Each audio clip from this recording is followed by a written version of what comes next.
Welcome to the Jung Anthology Podcast, analytical psychology seminars from the C.G. Jung Institute of Chicago. A new model of psychological types with John Beebe, M.D. This episode is part one of the series, A New Model of Psychological Types. Jung's theory of psychological types is an attempt to make comprehensible the regular differences between individuals. His concepts of introversion and extraversion, thinking, feeling, sensation, and intuition have gained wide currency since their introduction in 1920. However, applying these concepts to practical situations is often confusing. Dr. Beebe's new model of typology shows how the 8 types relate to complexes that can be recognized in dreams and styles of behavior. The model, which permits the types to be recognized more easily and with more precision, is illustrated with examples drawn from clinical work and works of creative imagination. It was recorded in 1988. John Beebe, M.D., a physician specializing in psychotherapy, is a Distinguished Life Fellow of the American Psychiatric Association and a past president of the C.G. Jung Institute of San Francisco. He is the author of Integrity in Depth, editor of C.G. Jung's Aspects of the Masculine, and co-author of The Presence of the Feminine in Film. He is the founding editor of the San Francisco Institute Library Journal, now titled Jung Journal, Culture and Psyche, and was the first American co-editor of the London-based Journal of Analytical Psychology. An international lecturer, he is widely known for his work on psychological types, the psychology of moral processes, and the Jungian understanding of film.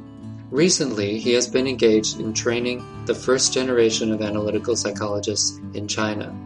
And we'll have links in the show notes to the complete series, as well as to other seminars by John Beebe. And now here's the lecture.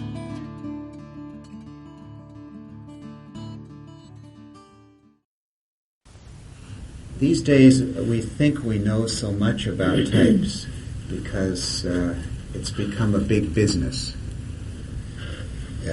Last March, a year ago March, in Fortune magazine, there was an article that personality tests are back.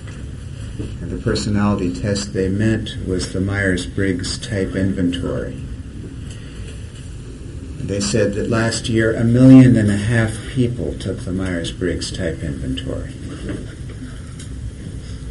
And that this is now the most widely used personality test in America. And of course, when America gets around to something, it does it in a big way. It either doesn't do it at all or it goes all out. And so nowadays you don't have to tell people that there are thinking types and feeling types and intuitive types and sensation types. It's on the back of cereal boxes. And so I'm not going to exactly reinvent the wheel for you, although along the way I may take it off a few times and show you the spokes more than once so that we can get back to what the basic elements and units are. But what I want today is to get us beyond glibness and a kind of quick superficiality with the types and get us to rethink the whole thing before we lose it to the collective, and that we lose it to a very superficial, ego-based, will-oriented, and adaptation-centered point of view, and recover what I hope is the true Jungian spirit of type, which is that it is at the core of the problem of individuation. And this, of course, is the way Jung himself reached the type theory. I would even say reached for the type theory in the midst of the darkest and most perplexing time in his life. It isn't that he hadn't had hints when he was still the very ambitious young clergyman's son, turned physician, had married the wealthy Emma, had connected himself to prestigious doctors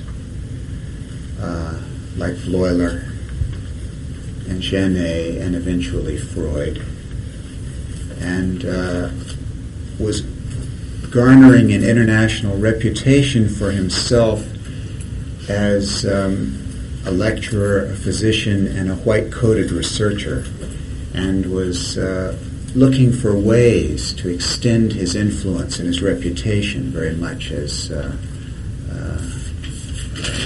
young psychiatrist at Michael Reese Hospital might do today with some kind of psychoimmunological research. In those days, Jung's claim to fame was the work he was doing with the word association test. And you know that in those days, association psychology was the psychology of the day. And introspectionism was at its heyday. This was the last gasp of a certain kind of early 20th century, late 19th century attempt to make phenomenological research a kind of basis for psychology before the game was entirely lost to behaviorism. And the thought was that by asking people to report on the thoughts passing through their mind, it would be possible to map out the associations of the human mind. So people were asked to focus on various feeling states and various idea states, and particularly word association was thought to be important. Perhaps one could map the linkages between words by getting the spontaneous associations to a list of stimulus words. The only problem was that occasionally people stalled or lapsed or couldn't think of a word or got lost or stayed with the last word and kept thinking about it and had various kinds of interfering responses. And the first researchers simply threw those out. They were some kind of static that was interfering with the test. But Jung, right at the beginning, decided to focus on the aberrant responses, focus on the static, on the places that didn't fit, and developed the idea that the interfering forces were feeling-toned complexes. And that by checking the different words on which there were stalled responses or perseverated responses or extremely peculiar responses to the 100 words in the word association test of Wundt, that he could map out the likely complexes that were affecting a given individual. So this was the beginning of complex psychology, and indeed for a long time Jung called his work complex psychology, and it attracted, as you know, the interest of Freud, because this gave some kind of empirical proof for the theory of repression. And under the influence of complex theory, Freud went so far as to speak of the Oedipus problem as the Oedipus complex. And although later, after Jung and Freud split, Freud banned the term complex as not intrinsic to psychoanalysis, it still lives a kind of shadow life even among psychoanalysts. And of course, for us Jungians, it's the cornerstone, or it's the centerpiece of the theory.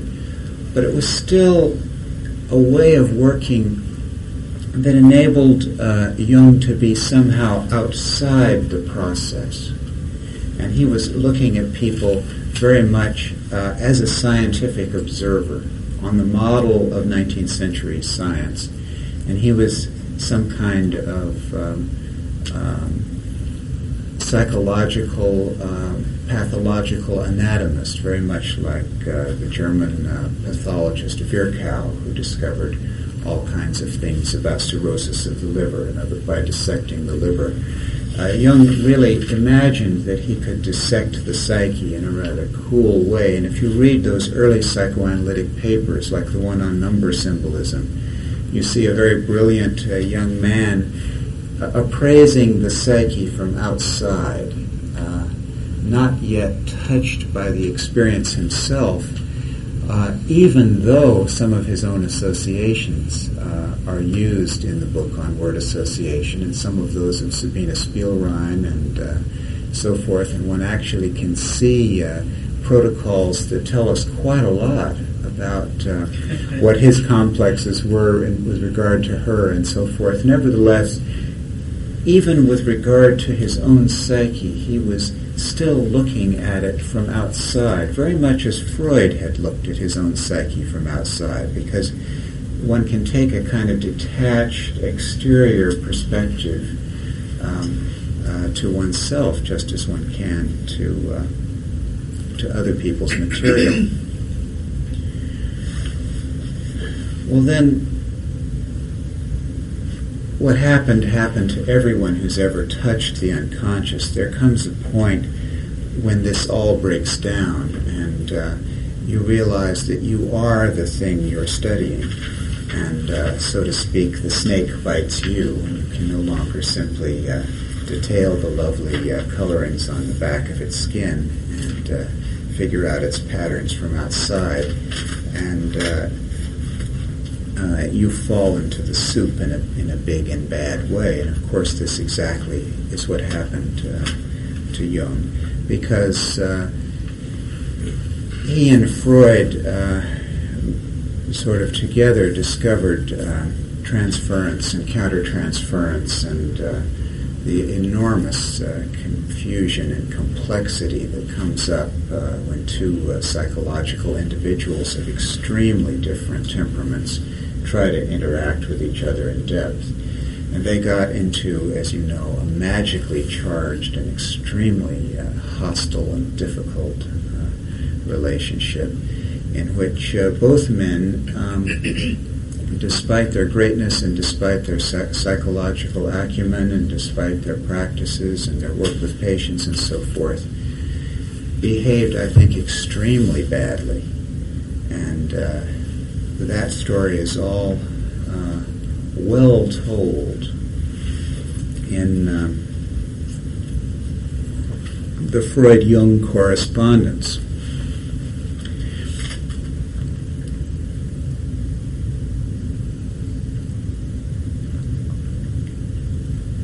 And at a critical moment in their dialogue, Freud corrected a slip of the pen of Jung's, and Jung flew off the handle in an extraordinary letter written December 18th of 1912, in which he basically tells Freud, I'm going to tell you exactly what I think of you. I'm not going to write simply another professional letter. I'm going to write a personal letter to help you. And I'm going to point out, and in effect he gave an Eric Bernian analysis of the game Sigmund Freud was playing. He says, you take it upon yourself to point out the faults in all of your students' eyes, and in the hope of correcting their neuroses. But as long as you are so busy doing this, it has a counterproductive effect, because all of us immediately realize that we couldn't possibly have any neurosis, because you are the most neurotic person of all of us if you have to do this all the time. And so from now on, I'm going to help you by pointing this out to you whenever you do this. Well, that worked. Freud wrote back, "Spare me your personal communications." And Jung wrote back, "Well, I never thrust my friendship on anyone, the rest is silence." And within a year, he was out of the psychoanalytic movement. Now, a year to the day after sending that letter, Jung had a famous dream, which you can read in Memories, Dreams, Reflections. I love to go back over this material. I think that's an extraordinary book, and one can't read it too many times. I just found myself looking at it again and just seeing how much that book fills your fantasy and how it becomes part of you. So I'm never sure when I tell this how much I elaborate it or change it in some way. But Jung had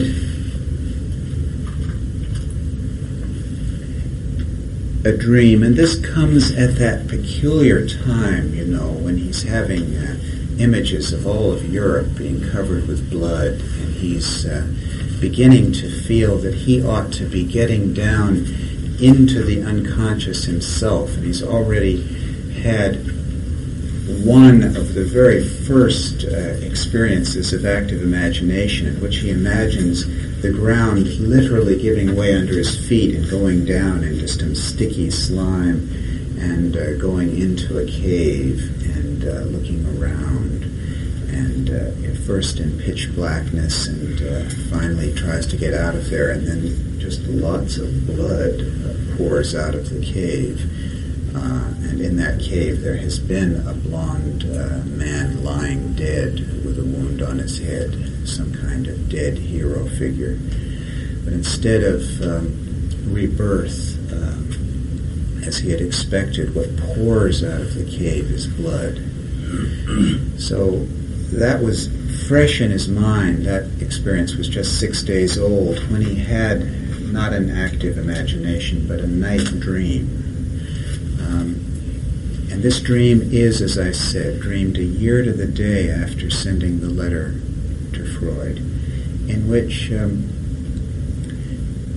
he and a primitive brown-skinned man with a kind of fierce or mean aspect to him lie in wait for Siegfried, who must be killed. And just at a certain point, having heard Siegfried's horn, then Siegfried comes over the mountain pass, and at a particular point, they shoot him dead.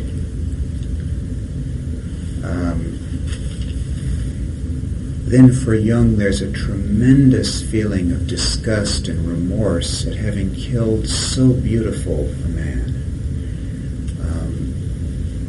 Then a rainstorm comes, and Jung is very afraid he's going to be caught, but the rain is going to wipe away all traces of the dead, and that's going to save Jung from being caught. But there's going to be, for him, an unbearable feeling of guilt to remain for a long time. Well, this is a dream that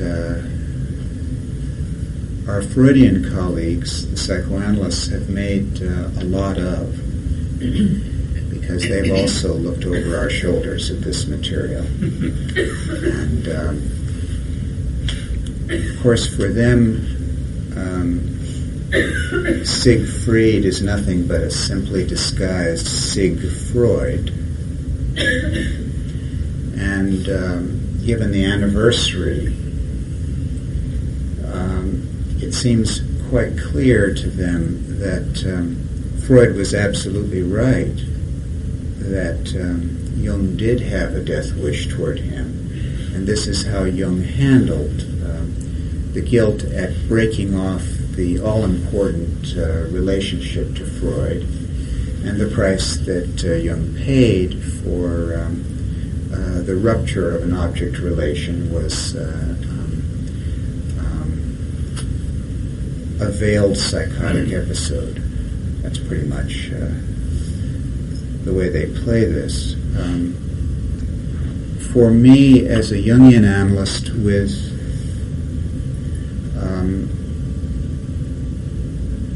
faith in the just so quality of the unconscious, I prefer to use some amplification and go back into the myth that the dream itself brings up, and point out that in the myth, Siegfried is the son of Sigismund. Sigismund was Freud's original name, and then it was shortened to Sigmund. So that what I think Jung was killing was his sonship to Freud, the divine crown prince hero of the psychoanalytic movement. It was that heroic role within Freud's psyche and within the psychoanalytic movement that I think Jung had to kill off. And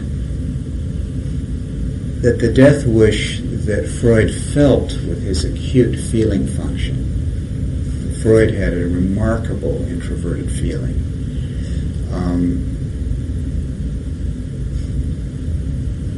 was rather to the identification with this son role, which was too restrictive, too wrong for the person Jung was going to be. And so he simply broke the identification that he had made with the first really compellingly interesting and briefly satisfactory father that he'd ever had, because his own father was an extreme disappointment to him. In our modern language of self-psychology from Heinz Kohut, we would say that there was an enormous injury to Jung's idealized parental imago by having Paul Jung for a father.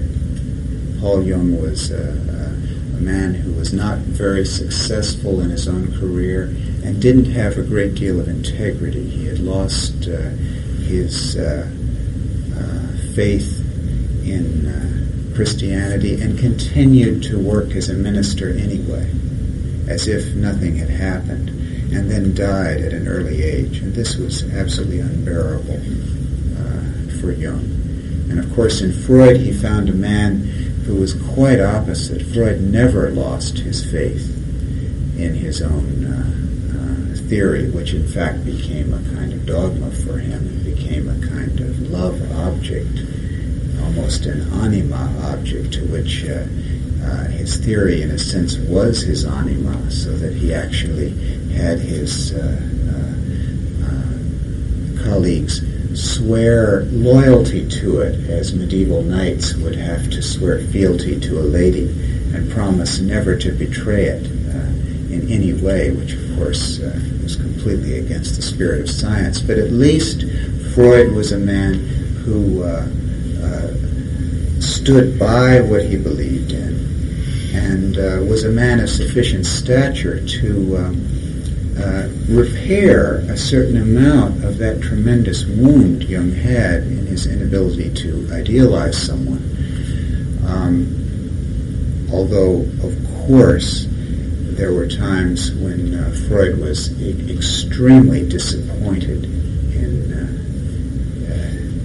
Jung was extremely disappointed in Freud.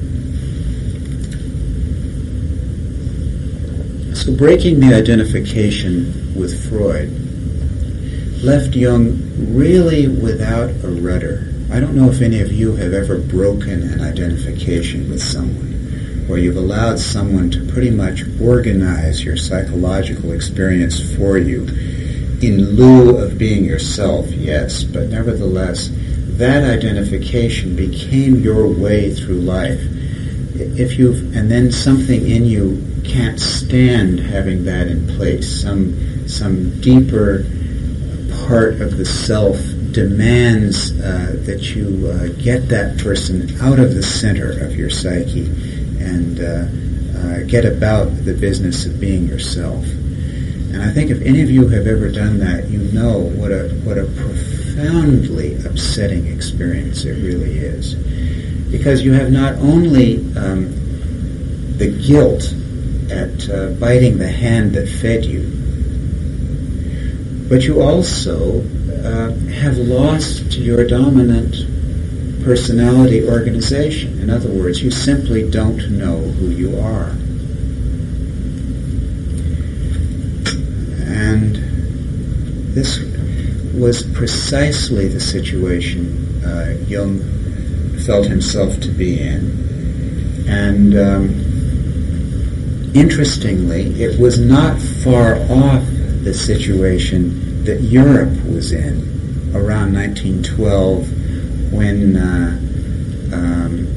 the great peace that had lasted almost 100 years, at least for the main, although of course, as always in the history of the human race, there's always some war somewhere. Nevertheless, in terms of great world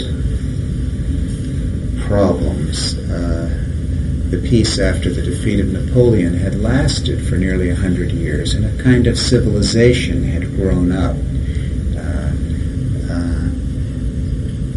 all through the 19th century as a consequence of that broke down massively around 1912 and 1913, so that the world that had been simply vanished after 1914. And so many people call 1912 the beginning of the 20th century. There are all kinds of evidences of that in painting and in music and in politics, that something was beginning to break down. And so the outer world was breaking down for Jung just at the same time his inner world was breaking down. And so he was very much alive to the collective events and having visions of the bloodbath of World War I, and also associating it to the loss of the hero archetype. And I must say that it's really only now, 75 years later, that it all begins to make sense to us. That what really began in 1912 was not the beginning of the modern age, but actually the beginning of the end of the modern age.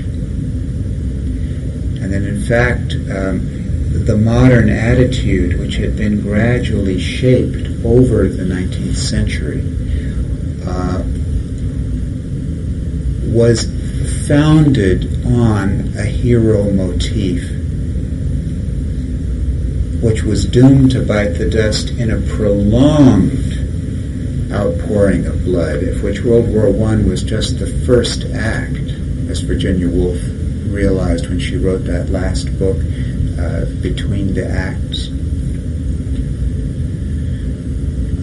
and that we would have a World War II, and that we would have a Korean War, but that also it would be a long acting out of a dying of the hero as the dominant of our culture, and that we in fact have been moving all along toward what people are now calling the postmodern age, in which heroic consciousness is not the point.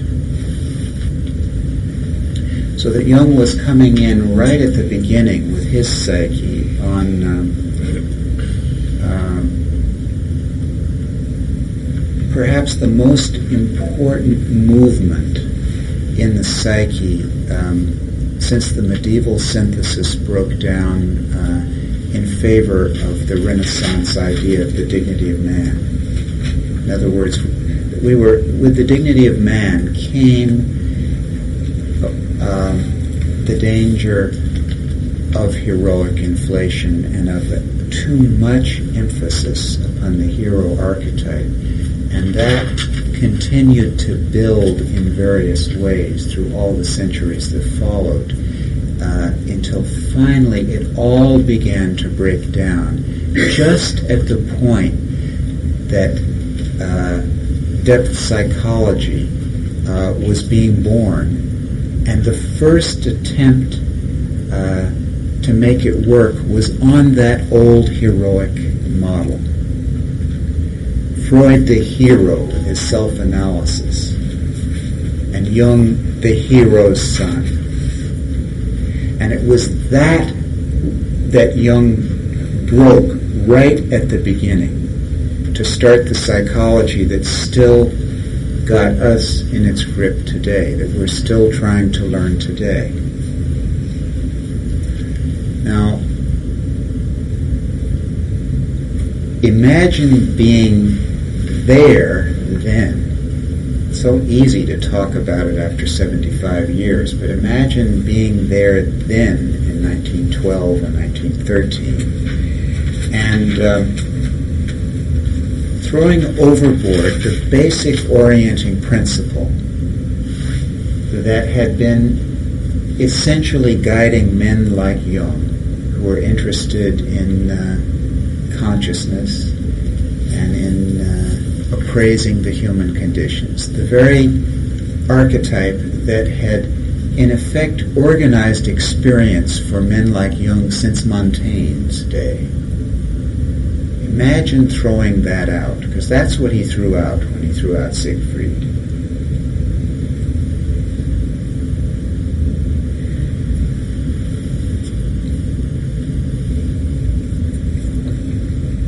He was absolutely lost. He just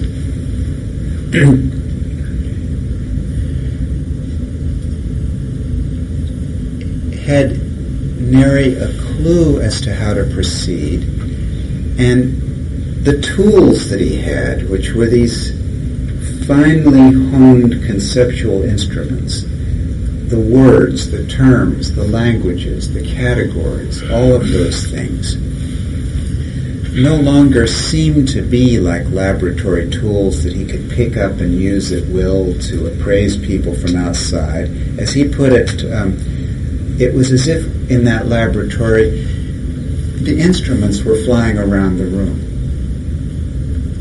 because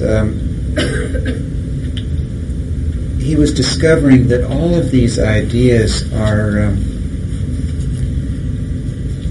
finally not his, but the psyche's. That the psyche can give them to us or yank them back at will.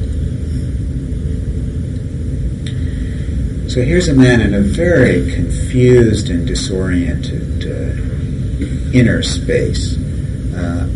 As Gregory Bateson says,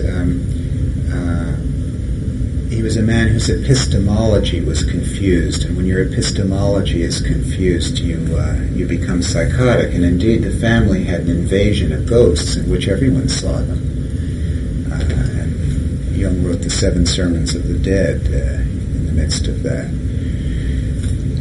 And he was in a creative crisis. Until things quieted down, he certainly could not write again.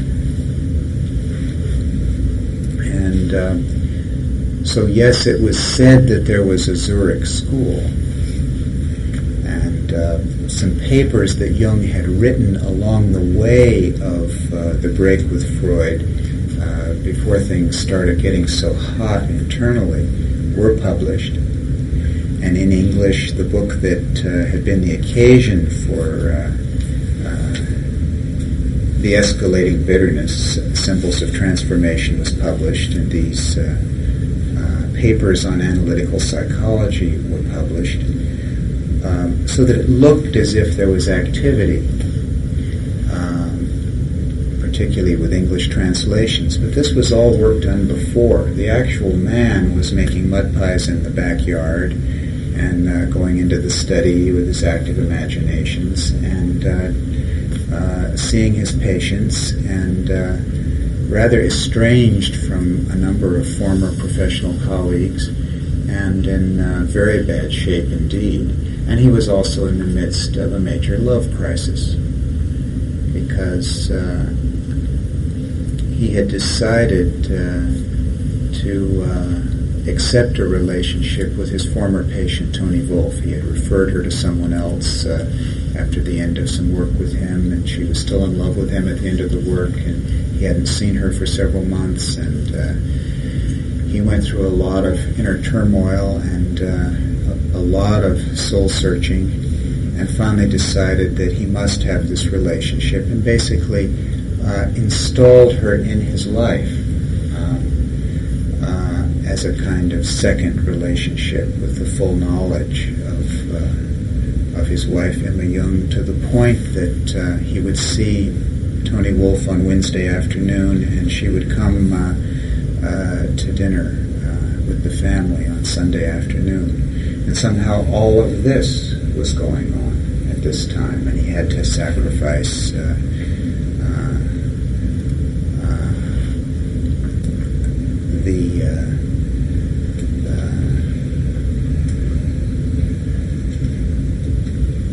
social level he had attained for a much more,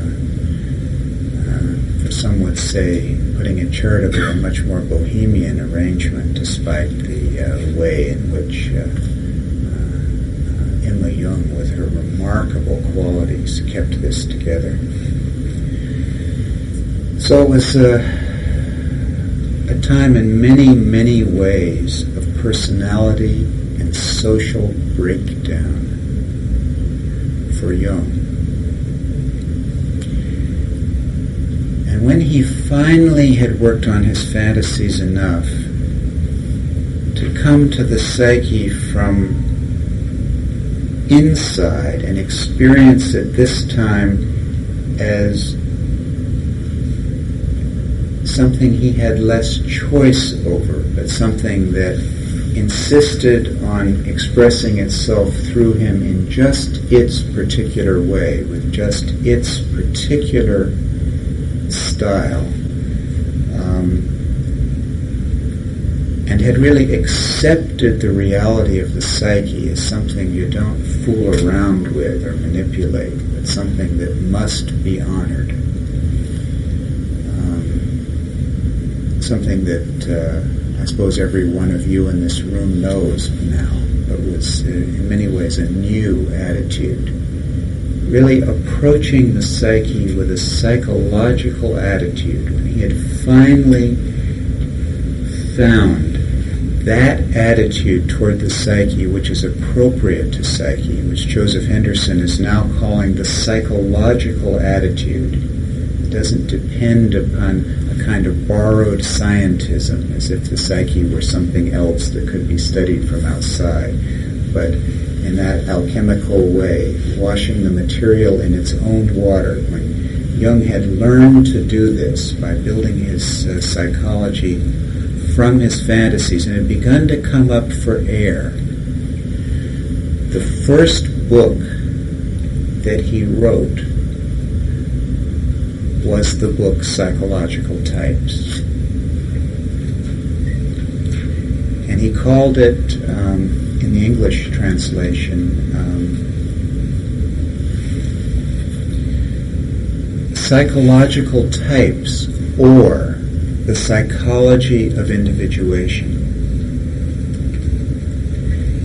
It was to this model that we're going to talk about all through this weekend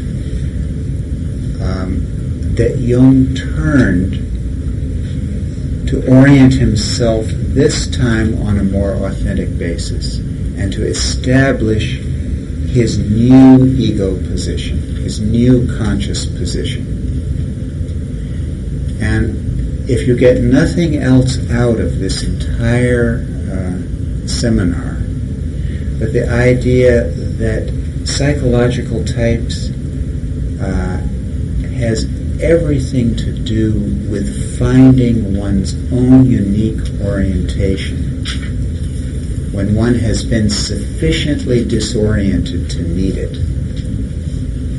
you'll have gotten the main point. It's from that point of view that I want to be talking about this with you. This is not a theory to be used glibly to classify people from outside. That misses the point. It is not a 19th century scientific theory based on heroic consciousness. It's probably the first postmodern psychological theory, and it's based on empathic participation in the life of the psyche through suffering through the process of trying to find one's own standpoint in the middle of an ever-shifting psychological ground that one cannot escape from. And it's not truly an heroic ego model from outside, but rather it is an archetype of orientation. What we're looking at in the system of psychological types with its fourfoldness, its two axes, the thinking-feeling axis and the sensation-intuition axis. And we'll go over these again and again through the weekends. Sometimes the rational and the irrational axis, they're called, is a kind of simple mandala, a simple archetypal model organizing the possibilities of consciousness. Whenever you use a fourfold model, you know that you're confessing a kind of ignorance. In one of her seminars, von Franz talks about how the ancient map makers, before they knew for sure that the world was round in a geographic way, that no one had actually proved it by navigation, although the idea had been there long before Columbus,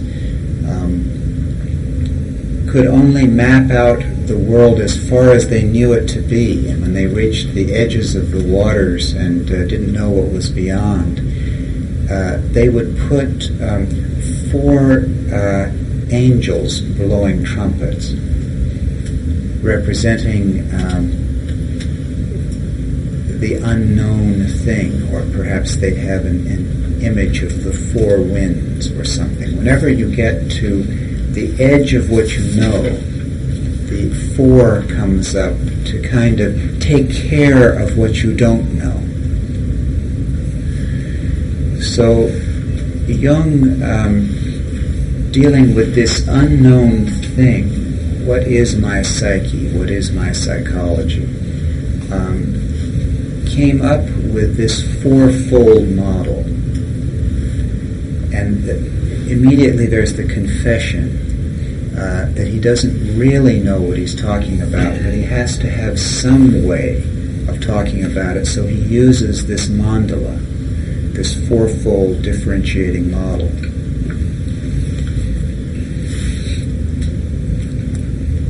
So we're dealing with an archetype for what? Not simply the psyche. I think that's a little vague. I think particularly the archetype of the differentiation of consciousness. The point is that if consciousness is going to differentiate, if we're going to get beyond simple identification, and so few of us do really, if we're not simply going to be, as Jung said, most people go to their graves, infants. Or as Joseph Henderson said, most people live their complexes as if they were reality. If one is not simply going to be one's mother's daughter or one's father's son or somebody's child, if we're going to break these, or someone's husband or someone's wife or someone's lover or whatever, if we're going to break these identifications and we're going to be ourselves, and we are going to be that trembling special thing which is consciousness, if we take that journey at all,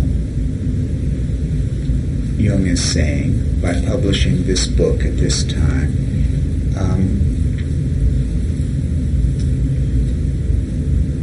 this psychological type's mandala is the archetype that he thinks will be our guide for the differentiation of our consciousness.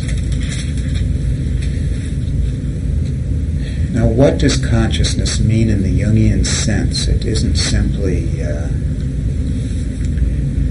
non-comatose, although that does help.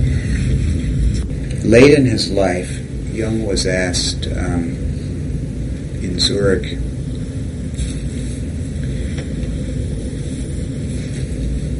by some institute students,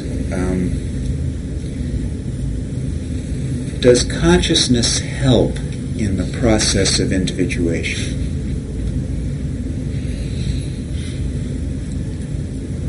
And of course this was a sincerely asked question, because there is this idea that individuation is an entirely natural process. On the other hand, there's the question of, can analysis enhance individuation, and what are the role of the analyst's interpretations and reading and education and people being made aware of things and so forth. So Jung was asked, does consciousness help in the process of individuation? And Jung's answer was, consciousness is the human being's individuation.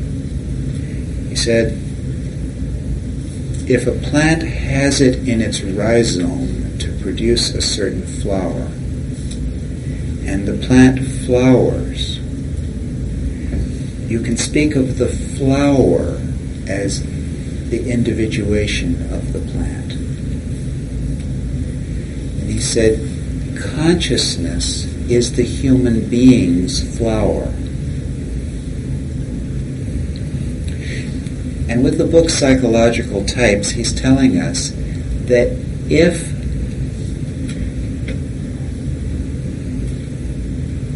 we're lucky enough to produce the flower,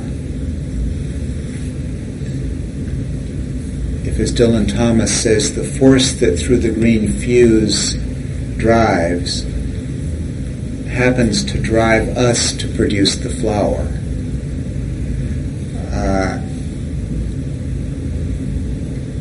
our flower will differentiate according to this fourfold model.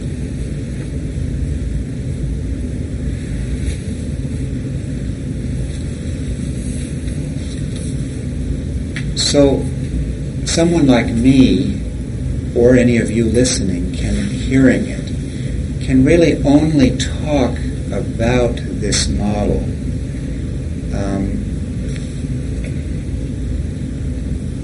in terms of his own individuation. In other words, I can only tell you about this as a sequence of my discoveries of how the different functions came alive in me and where they seem to fit within my own psychology. And I found it helpful to go back to that early Jung who worked with complex theory, and before he had his creative breakdown, and see that there was all along a subtle connection between the types and the various complexes that come up as one goes through a deep searching analytic individuation process.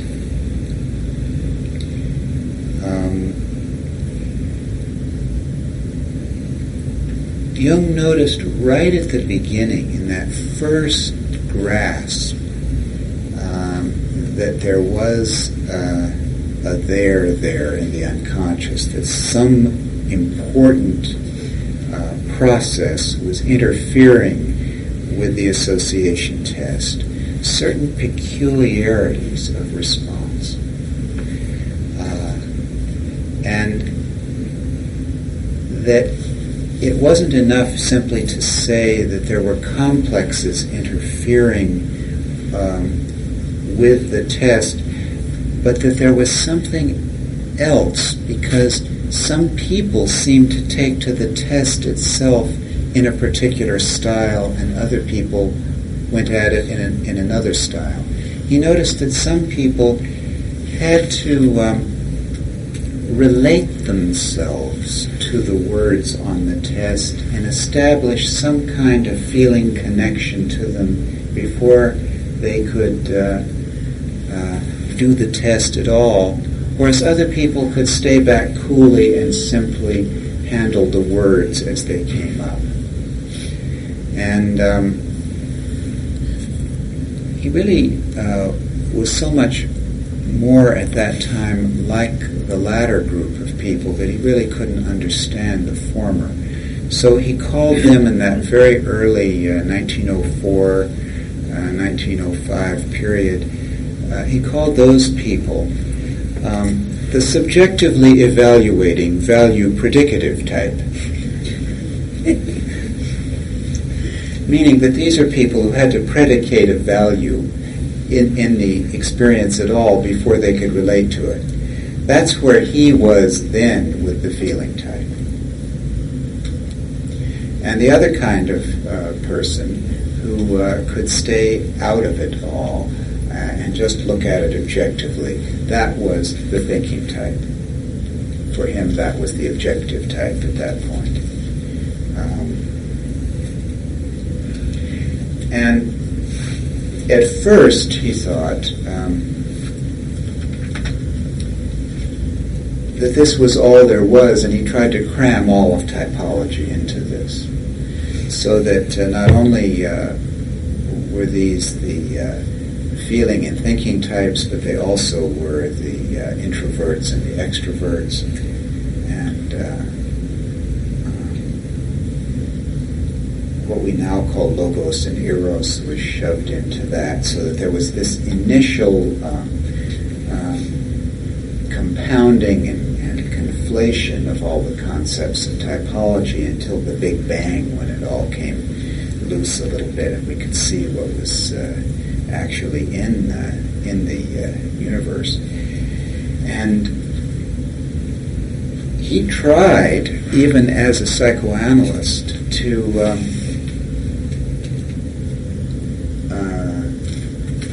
talk about the fact that analysts really ought to take into account the fact that not everyone can be analyzed in the same way, because there are regular temperamental differences.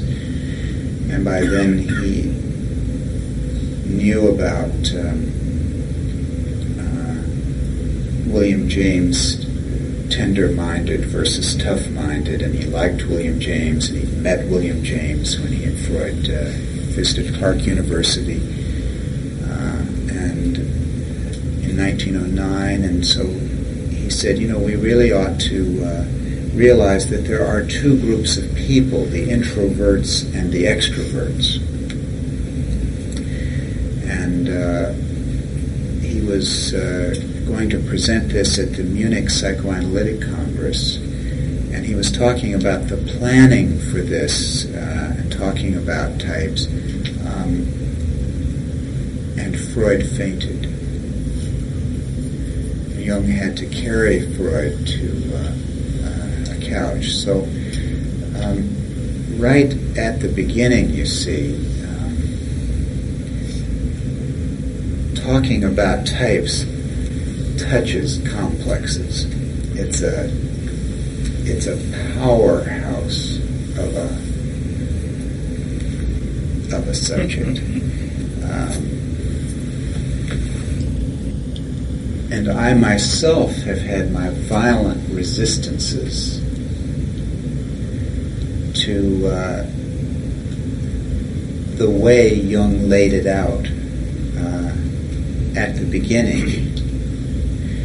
Because unfortunately the first thing everyone got hold of was this distinction between introvert and extrovert, as if these were things in themselves, and that there really are two classes of people, the introverts and the extroverts. And this kind of Jung from before the individuation journey has somehow clung on like a cloud to confuse things for us. As I talk to you about introvert and extrovert, for the most part, I'm going to confine myself to using these as adjectives, introverted and extroverted. Adjectives to modify the four functions: thinking, feeling, sensation, and intuition, which I think are far more central and far more important. Moreover, I'm not going to try so quickly to say of people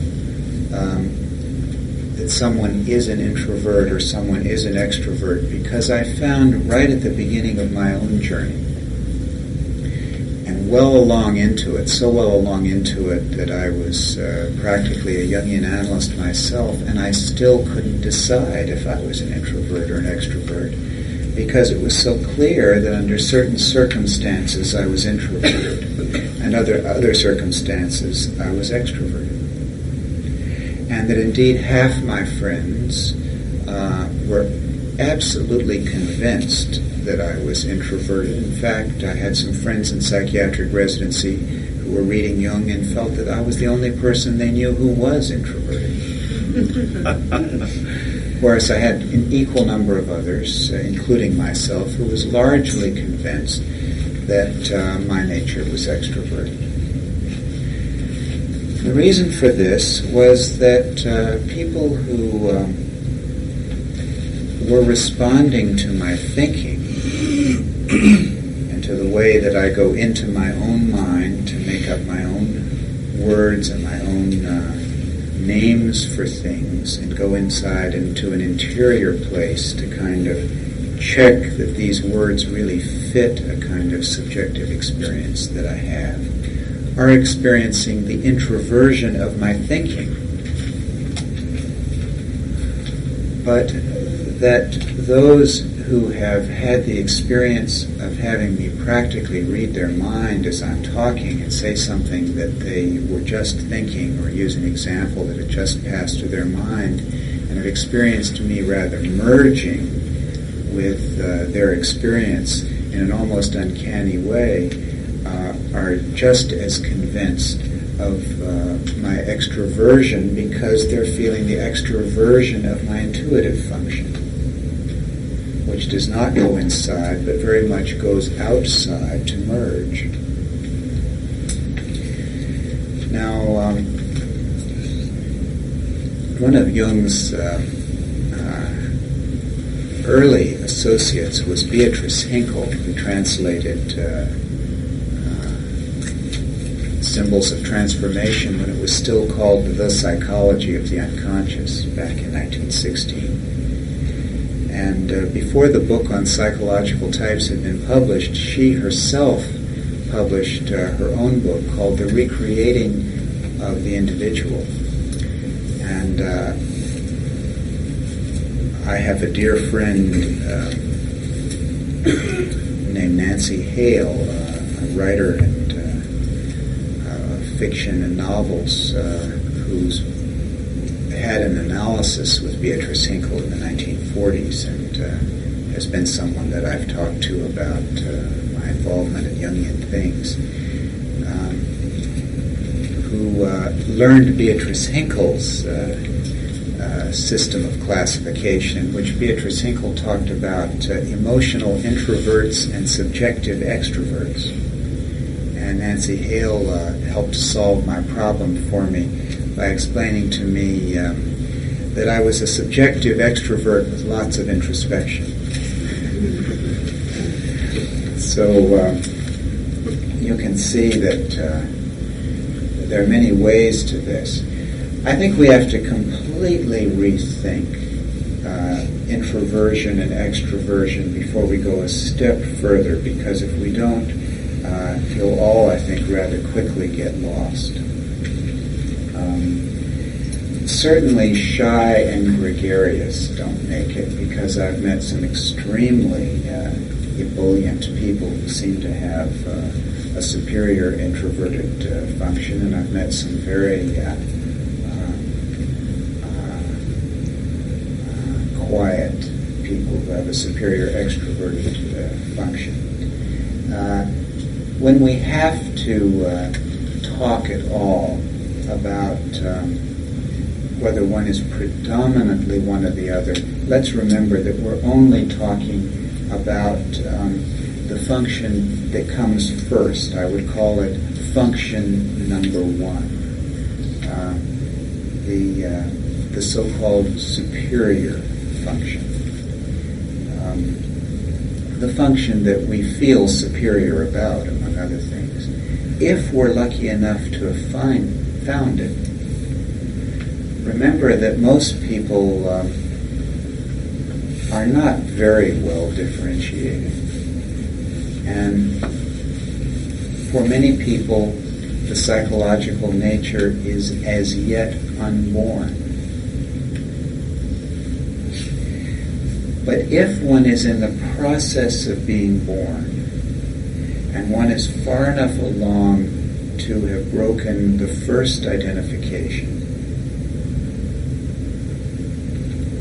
and undone the pact with the devil that we all sign when we're children.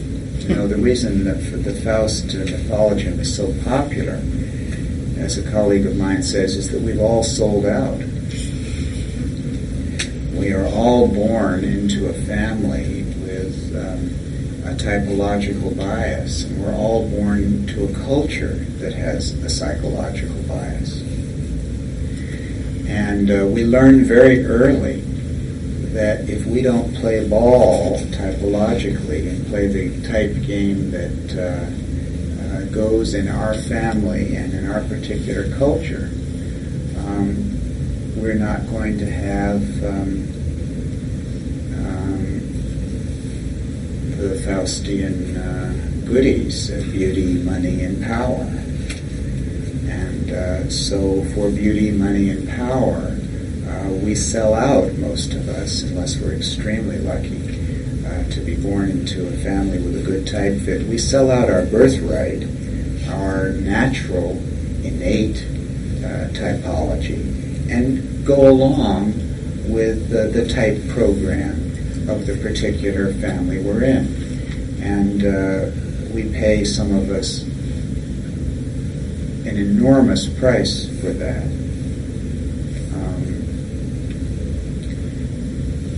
In a patriarchal culture,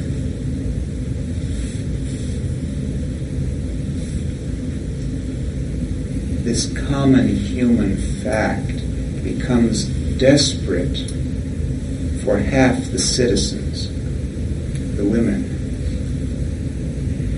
because one is not merely conforming to type expectations, but also to gender expectations.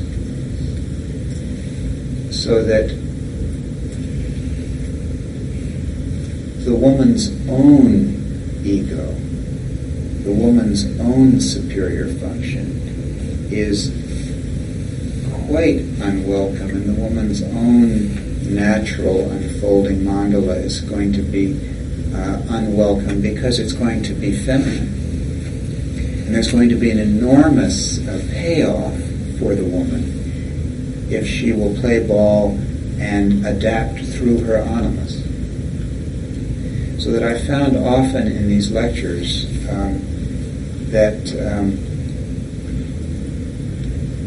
women become irritated and finally very angry, and because there's a frustration, because the animus, which is such a great female impersonator, has often differentiated a fourfold typology out of thin air, so to speak, which is quite capable of taking the type test and of listening to the psychological lecture and of creating an entire pseudo-personality that has next to nothing to do with the woman's own being and natural typology.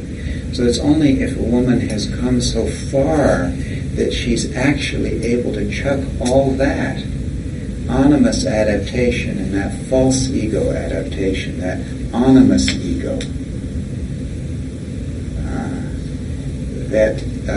and has begun to differentiate her own nature, that she can then begin to use this fourfold model in a truly feminine way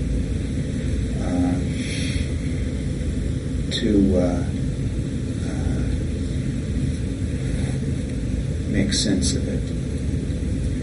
I think enough work has been done in the last 15 years particularly, that enough women are coming forward with their own minds and their own voices and their own hearts and their own points of view, that this will also make sense for women, provided one is really talking about the real nature.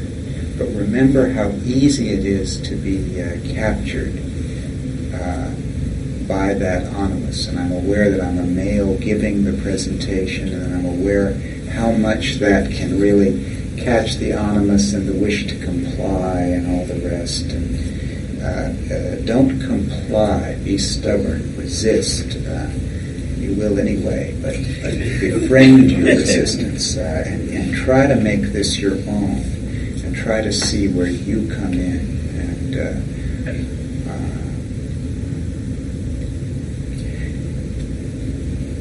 in a country like America, where this country is dedicated to the principle that all men are created equal, where extroverted thinking is the way, thinking for everybody that somehow leaves out everybody else. The situation isn't so very different for a man whose superior function really is, or is innately meant to be, or is going to be introverted feeling, because there's so much payoff for him in showing that he can think, that his adaptation is so frequently going to come through the anima, which for him, for this introverted feeling man, carries extroverted thinking. So that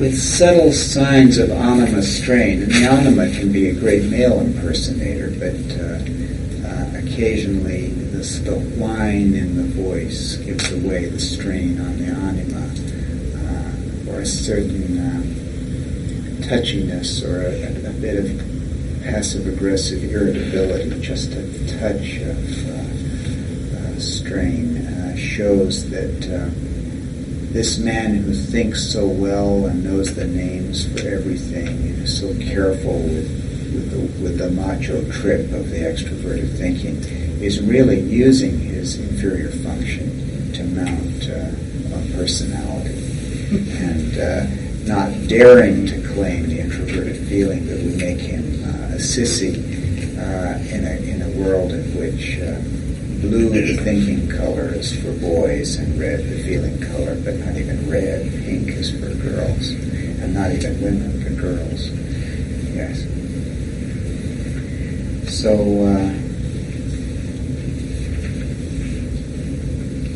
not everyone is lucky enough to have a superior function that they use and know about. Not everyone has even square one filled in yet.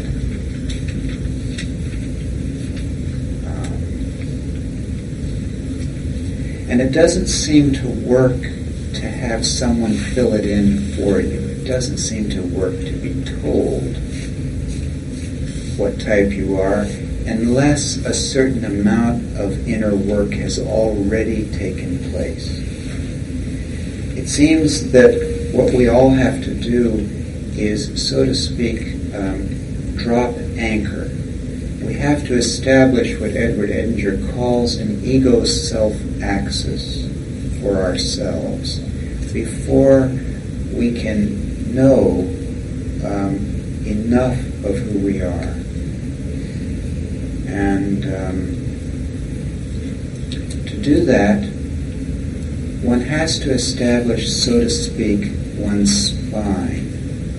I like to think of the types in a bodily way. And if I stand here, I'd like you to just think of the head, and then there's a spine that leads down to the tailbone.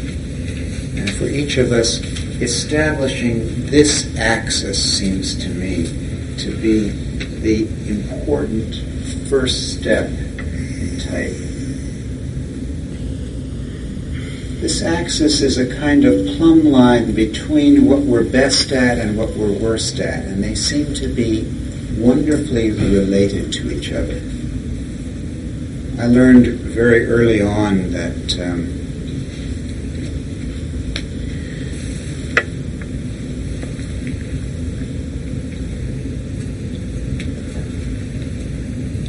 I was very good at reading people's minds. I found when I was 3 and 4 years old that I would say things that would absolutely astound my mother because I would know things I couldn't possibly know. One day she was looking out the window from an apartment we had in Baltimore, down several stories, and a little girl was that we knew, named Sally, was sitting and squatting on the street to go potty, and my mother was thinking to herself how awful this was, and I, sitting at her feet, well under the window and completely unable to see out it, said, "Bad Sally," and so forth. And my mother rather liked this in me. She thought this was kind of wonderful. On the other hand, she didn't like it at all that I was constantly losing things. She used to say, you lose things. One could follow where you've been through the city by seeing the trail of the coins and keys and watches that you leave behind you. So I learned rather early on that I had a rather remarkable intuitive gift, and that I was equally horrendous in the area of sensation. And it seemed always to be very clear to me that there was some natural relation, that these were sort of ends of a continuum. I know some people like to separate these things up, but it's never seemed to me that I could ever separate these things about myself. So this is one of Jung's psychological ideas that's never given me any trouble whatsoever. It seemed almost self-evident to me that what I'm best at and what I'm worst at. So my spine is an intuitive head with a sensation tail. And I've come to realize over years that it's an extroverted intuitive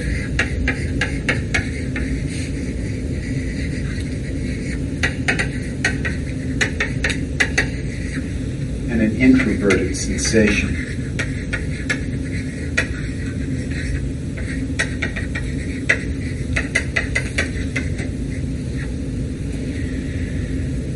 And I must say that for the longest time,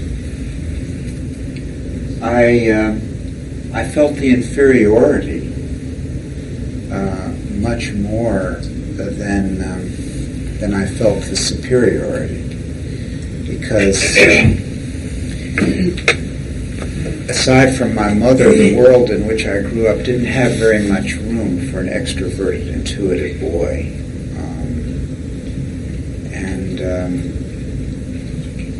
With a thinking type father, it seemed very important that I learn to think. And my father being an extroverted thinking type, I learned very much according to extroverted thinking standards. My father was a man who had his IQ published in the Wichita, Kansas newspaper when he was a boy, and it was, I think, the second highest IQ in the city, and so he had a mother who taught Greek and Latin and academic achievement and learning things. And the language was placed very high, and so I became, in accord with this, a kind of good extroverted thinker for a long period of my life, so that I became a kind of a superstar in junior high and high school, sufficiently enough to get a scholarship to Harvard, that temple of extroverted thinking, and with the high suicide rate because of the damage to introverted feeling, and learned very much to say what one ought to say.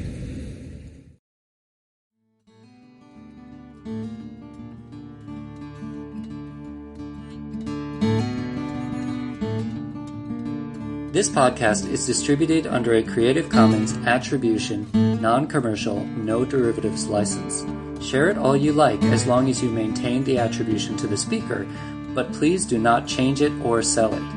If you like this episode, tell your friends about us or leave us a review on iTunes.